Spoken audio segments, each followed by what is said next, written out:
Yeah. I'm sure that was on purpose. Oh, definitely. I'm sure they were instructed. And they were not positioned at the front of the stage. The bass and the guitar and the rhythm guitar all back. All back. All were set back. And the bass. Al would come forward when Dave would tell him to come forward. Correct. Yeah, Dave would motion him forward. Yeah, they would motion him forward and allow him to come forward. Third song, Unchained, and I thought one of the best songs of the night. Fantastic. Really good. Really strong. I thought so too, but I'm biased. We are biased.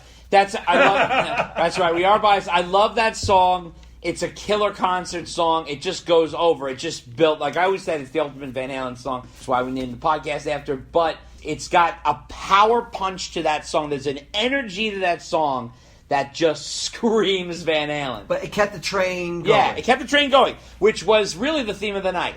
So the train kept going. And that was the segment where he put the Elvis wig on. He put the Elvis wig on, but briefly. Now, if you look at Wednesday's segment, he did a whole Elvis thing. Well, it was Elvis's birthday. Yeah, it was, but he quickly put it on and he joked around, and he was funny, and that's fine, and Dave's colorful. And I was quite surprised that he jettisoned the wig into the audience. He did. He just tossed it away. So it's like, okay, they're going to do this every night. He's going to go buy a new wig. What's he doing? Exactly. So We'll find out tomorrow. I think he won't do it again. That's what I think. You think so? Yeah, okay. That's why I got rid of it. All right.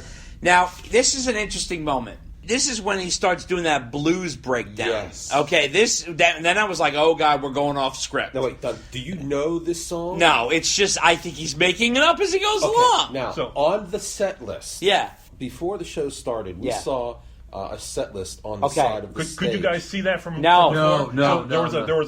It was almost like a board where you plugged the little letters in, Okay. Yeah, where it's backlit, and you could see. Yeah. And then there was a big analog clock right there as well. Oh, wow. Oh, I saw the clock, but I didn't see the set list. Okay. That's interesting. So, the set for that song was SMS Satriani Blues. Satriani Blues? That's what it said. SMS? S period, M period, S period. Satriani Blues. Interesting. That's kind of weird. Wow. That's interesting. I liked it, but I'm biased. Dave loves blues music. That's fine. But what did you think of the lyrics?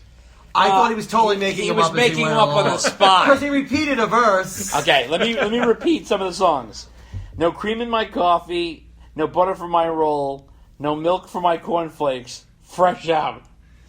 It reminded me of Sammy's lyrics from Up for Breakfast. Yes, oh my God! Yes, Thank you. I totally got that. That's cool. I'll give you that. That's for sure. The difference is that Sammy literally put that down on our recording, whereas Dave was obviously dicking around. I mean, he was, So Al was playing some blues on the guitar. They were obviously riffing a little bit.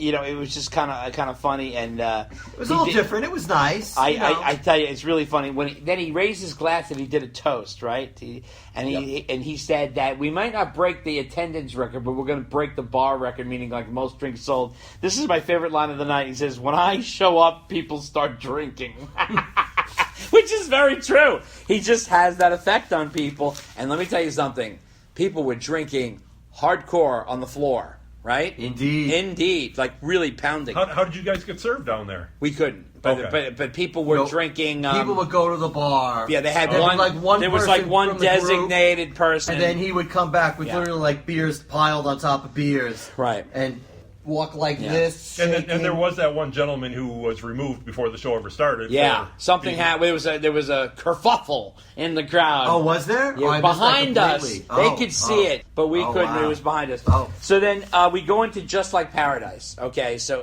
he did. He skirted a little bit here, but at least it was musical. I'll give him that. There was at least some music to it.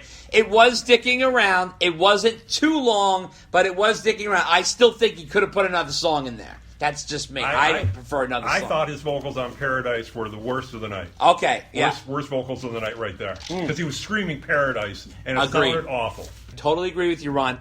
Now, this is where we're coming into a little bit of a dark area. Okay. So just like Ron said. Yeah, well, first of all, Just Like Paradise, if you think of the song, high vocals. It is really super high. You almost shouldn't be singing it. It's just too fucking high. I mean, if you think about the studio version, right? And you hear it in your head from the radio, like, it's just like, and it's really ridiculously high, especially for someone in his position. So anyway, here's the other issue we got to talk about. background vocal sweetening. There's something going on. Now, I can't prove anything. This is just my own theory.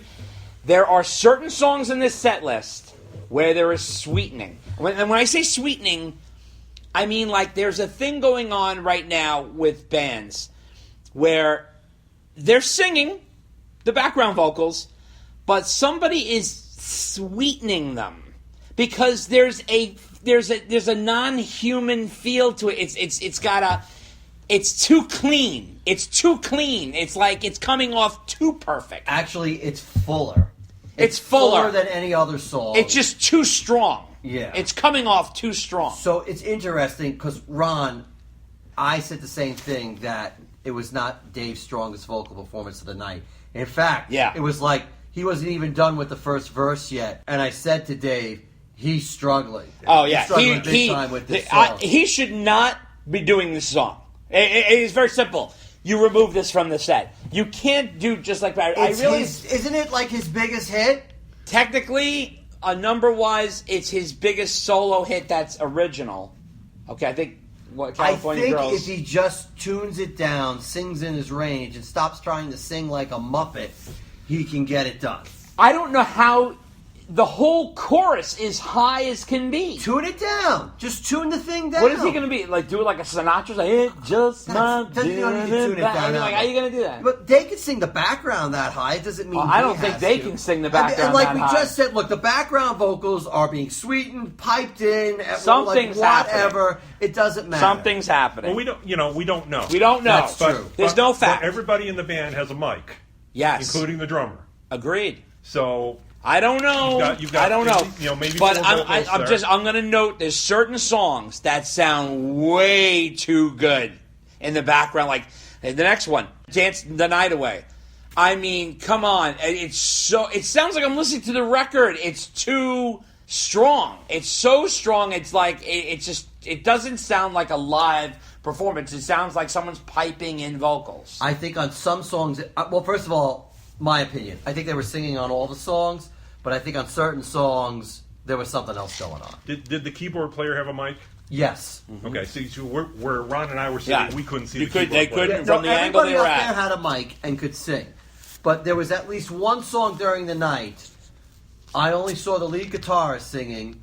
Maybe the keyboardist was singing, but he was behind the guitarist. A lot of the times so the bassist wasn't singing. But there was at least one time where all I could see was one person singing. Yes. And it sounded like a chorus. No, but you heard a chorus. Yeah, wow. exactly. Okay. So, come on now. It's too much. There's too much. So, now also "Dance the Night Away." This is one big snag for Dave, too. He is pushing so hard on this song, and there's areas he doesn't even need to do. He could easily do the verses and kind of play with, do the lower part, like "Dance the Night Away," like that, as opposed to doing "Dance." Like he can't go up there. But okay, we talked about this artistic interpretation at the end of "Dance the Night Away." Yeah. He did. I mean, he was trying to get the crowd involved To do a little breakdown, and he said, "Okay, let's do it differently." And man, I was like, "What are you doing?" that was another misstep. Can't ask the crowd to do it. That's a differently. misstep. That's a misstep. That was a misstep right there. So, and I'm not saying he shouldn't do "Dance the Night Away." That's too good of Van Halen, but there's something that needs to be altered with there. I don't know, but anyway, So it's okay for him to keep "Dance the Night Away" and sing it like crap, but it's not okay for him to do. Can I explain? Just like Can Paradise. I explain with your sass? No. Listen to me. No. What do you mean no? No. Just like Paradise cannot be done without everything is so high. Everything. They got "Day for the Star." It's so high. You know what's high? I'll tell you what's high. What's high is your opinion that he should be taking that song out of the set list. But let's move on. Let's continue. Dance the Night Away. He can sashay his way through that song. I'm just telling you, he's pushing too hard in areas. Anyway, I do agree there are sometimes he's pushing too hard. All right. So now comes the change of the night. So the set list starts to alter from Wednesday. We get "Running with the Devil." On Wednesday, I thought, shockingly, no "Running with the Devil. No "Ice Cream Man." Really? Yes. Wow. No Hot for Teacher. There was no Hot for Teacher tonight either. No. Okay? There was no Yankee Rose. No. Which was also surprising. On either night. It wasn't tonight either. No Pretty Woman. They played Yankee Rose the other night? No, they did didn't. not. No. I'm saying they haven't played it at all yet. This is it's in the 30. Mike, the drummer, had said it was they have working, but they haven't pulled it out yet. Anyway, Running with the Devil I thought sounded good, but they're getting background vocal sweetening. I mean, in my opinion, sweetening. I mean, that strong Running with the Devil is really strong. And there's a lot of audience singing along with that. There is, agreed, and that's fine. Now, here's a song, the next song, Mean Street, okay? See, this is a perfect song for Dave, and it works well live. It's got that great guitar attack, and Dave sounds great when he sort of sings. That song, just the way it's naturally made. You know, he can easily sing that song. It's right in his register. He gets that kind of, that sinister vocal tone. It's kind of a boogie. It's really cool. I thought Mean Street was one of the strongest. So I love that song. Did you like it or no? You don't like it? You're not a fan of the song? No, I don't remember much about that song. Well, actually, that's the song Yeah. where I only saw the lead guitarist singing, and I heard the chorus. Oh, okay. I mean, I think the song was fine. I just don't remember anything specific. I thought it was a strong vocal for Dave.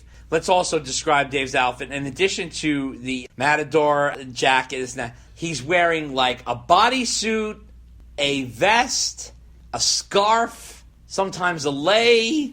I mean, he had so many things going on. He had a baseball cap at one point. It was like he was. It's like he went to the clothing buffet. He's got a little and hanky. said, Yeah, he had a little hanky. It's like he went to the clothing buffet and said, "I'll take one of these. I take one of these. I take one of these," okay, and that's what I'm going to wear. Okay, what I noticed was, as far as his attire goes, underneath the bolero jacket that he had, and he had a vest. Then he had, like, whenever they did the got Under Armour or something, like an Under Armour show, they did with was that the Billboard Awards?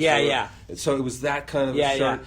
Oh, he also changed his jacket to a bright red with like silver trim on it, which was from the bedazzled one. But it was still like a bolero jacket. Yeah. Right. Yeah. We also should talk about like Dave's hair. We mentioned it a little bit earlier. He has grown his hair out a little bit from the buzz cut that he had.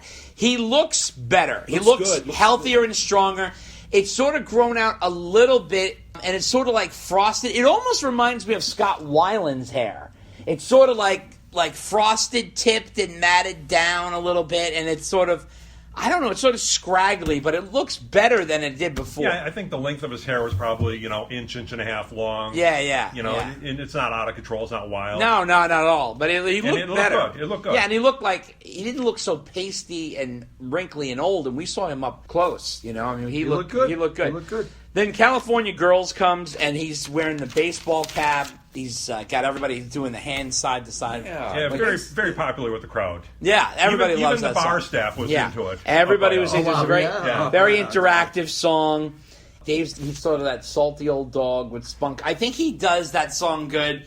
But again, dude, it sounded like the fucking Beach Boys were on the stage with that strong, thick background vocal. I mean, those background vocals are legendary. We all know those guys on stage are not sounding like the fucking Beach Boys. I mean, they sounded so strong. So there's definitely There's something going on there. It's just like there is in the Kiss show. I don't know. You guys probably haven't seen the Kiss show, but the Kiss show, there's something going on with Paul Stanley's vocals.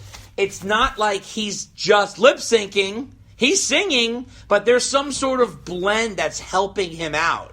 It's weird. It's almost like when you sing karaoke and they have the guy on the track sort of singing along to help you out. The guide voice. Yeah, it's a guide voice, exactly. It's kind of weird.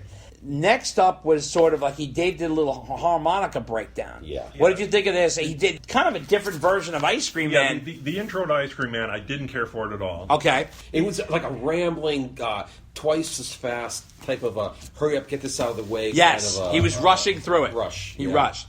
He rushed through it. Wow. In the words of John McLaughlin, you're all wrong. Oh, really? I loved it. Okay. I loved it. I loved the harmonica. It was really bluesy. You love anything. You're all wrong. The answer is B. So, I don't know. I guess I'm in the minority. That's right. I mean, I thought it was different. It wasn't the same old acoustic. So Yeah. I don't know. I liked it. All right. Yeah. Dave also is coming off a half hour of almost buying a bowler hat.